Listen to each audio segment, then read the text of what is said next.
그러면 소통 실행 과제는 뭐냐면 5개년 캠페인 계획을 여기서 잡아야 되는 거고, 그걸 위해서는 전략적 소통 과정에선 문제를 공유하는 현실인식, 국민인식 개선, 공공문제에서는 삶의 변화 프로젝트, 국민이 체감하는 대한민국 프로젝트와 같은 무언가가 있어서 운영이 돼야 되고, 이때 위기관리 차원에서는 뭐냐면 공론 파악, 여론을 포지셔닝, 스탠스를 잡고 쟁점 관리를 해나가는 이 길을 하나 걸어야 되는 거고, 일반 정책들은 반드시 뭐가 있어야 되면 여론 조성이 있어야 됩니다. 이건 뒤에서 제가 다시 설명을 드리도록 하겠습니다.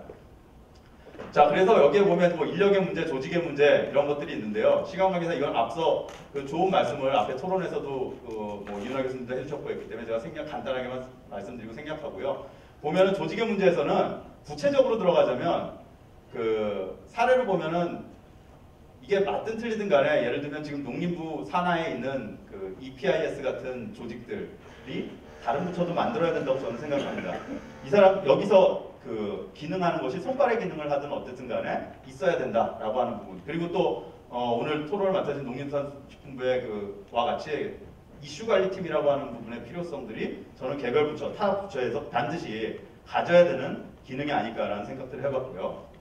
그리고 아까 말씀드렸듯이 이제 우리가 과정상에서의 해결 방안인데요. 과정상에서의 해결 방안. 사전, 본, 사후 단계가 생략된 실행 중심의 소통은 반드시 문제를 갖는다. 그리고 광고 중심의 편향된 집행. 그 다음에 예산에 의존하는 정보주의 평 활동. 이거 앞서 얘기한 부분들입니다. 예를 들면 이런 겁니다. 제가 그 단계가 없이 진행됐던 대표적인 사례를 예를 들으라라고 한다면 이명박 정부의 소통을 얘기할 때 이명박 정부가 소통을 못한다, 불통이다라고 해서 우리 평가받았던 정책 중에 하나가 아주 아무것도 아닌 정책이었습니다. 예를 들면 삼색 화살표 신호등 같은 정책입니다. 아무도 모르는 그냥 넘어가야 될 건데 이 삼색 화살표 신호등이 한 달 만에 폐기가 됩니다. 이 정책을 준비해온 과정이 3년이 걸렸습니다. 근데 한 달 만에 폐기가 돼버립니다. 정책이. 자, 그러면은 폐기되는 과정에서 보면 어떻습니까? 심지어는 삼색 신호등이 정부 정책 소통의 상징화가 돼버렸습니다. 여기에 문제점 뭐냐면 보십시오. 주체들을 보면은 마지막에는 심지어는 정치인들까지 이 삼색 화살표 신호등을 가지고 개입을 합니다. 이 얘기는 뭐냐? 단계가 없었기 때문입니다. 우리가 홍보에서 얘기한 단계로 치자면 바로 여기서 시민공청회를 5월 13일에 실시하는데 시민공청회라고 하는 거는 홍보의 단계를 보면 어디서 실시했어야 되나요? 저 앞에 4월 이전에 사전에 실시했어야 되는 단계들이거든요. 이와 같이 이 PR이라는 하는 것이 얼마나 체계적이고 단계적으로 이루어져야 되는가를 극명하게 보여주는 사례라고 보고 바로 소통에서 왜 전략이 필요한가를 보여주는 사례입니다. 또 하나의 사례인데 제가 이거는 공개는 안 합니다. 단 예를 들면 모 부처에서 인터넷과 관련된 어떤 규제 정책을 폈었는데 그때 흔히 얘기하는 성지순례를 당했다라는 얘기들을 합니다. 성지순례가 뭐냐면 온 네티즌들이 다 달려들어가지고 그 부처에 비판을 당한 겁니다. 자, 뭐냐라고 했을 때 보니까 이건 전문가들이 이제 인터뷰 과정에서 나왔던 얘기들인데 원칙이 없었던 거예요.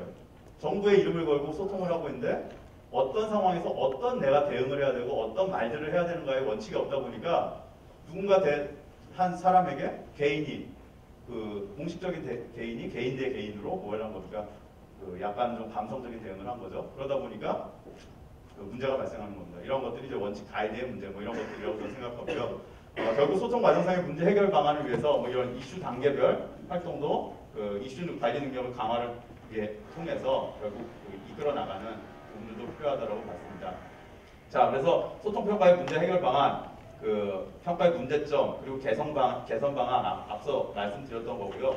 종합적으로 결론을 내봤을 때 그래서 저는 구조, 전략, 실행 과정, 평가라는 과정에서 제가 앞에 말씀드린 걸 종합해 보면 소통 컨트롤 타워 조직이 해야 될 거, 개별 부처의 소통 조직이 해야 될 거, 공통적으로 해야 될 과제들을 정리를 해봤습니다. 그래서 구조적인 측면에서는 소통 컨트롤 타워라고 하면 지금으로 치면은 문화체육관광부의 국민소통실이겠죠. 그렇죠? 예, 이걸 어떻게 앞으로 새 정부가 이끌어 나갈지는 제가 모르겠지만 소통 컨트롤 타워 조직의 유연성이 강화돼야 된다라고 하는 부분.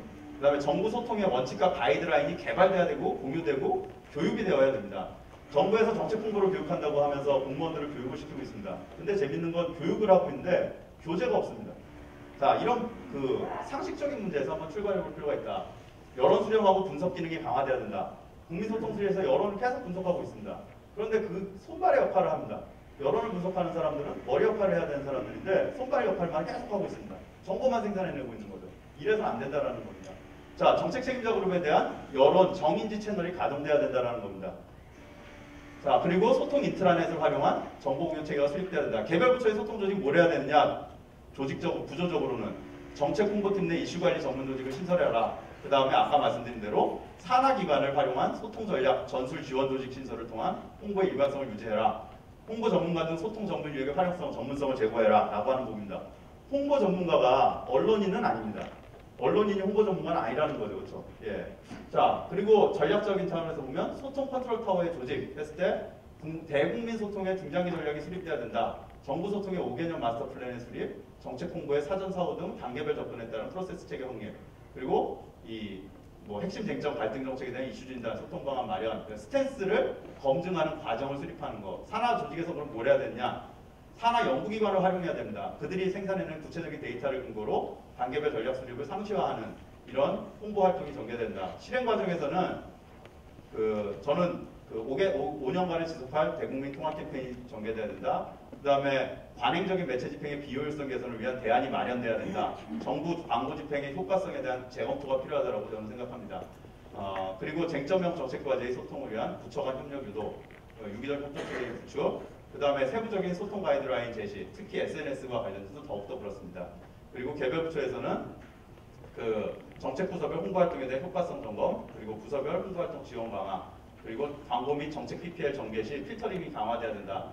그리고 평가 단계에서 결국은 이와 같은 질적 평가의 강화, 그리고 전략에 대한 평가 요소 비중의 확대, 그 다음에 결과물 평가 지향, 그리고 개별 부처 소통 조직에서는 내부 평가의 어떤 자문단 구성, 지속적인 모니터링과 의견 취합, 뭐 이런 것들이 이루어져야 되지 않느냐라는 식으로 개괄적인, 저도 사실은 잘 정부 내에 경험이 없기 때문에 잘은 모르고 또 제 말씀이 어떻게 보면 굉장히 이상적이고 또 아니면은 현실을 잘 모르고 하는 드린 말씀일 수도 있지만 어쨌든 저희가 그냥 전문가들의 의견을 바탕으로 해서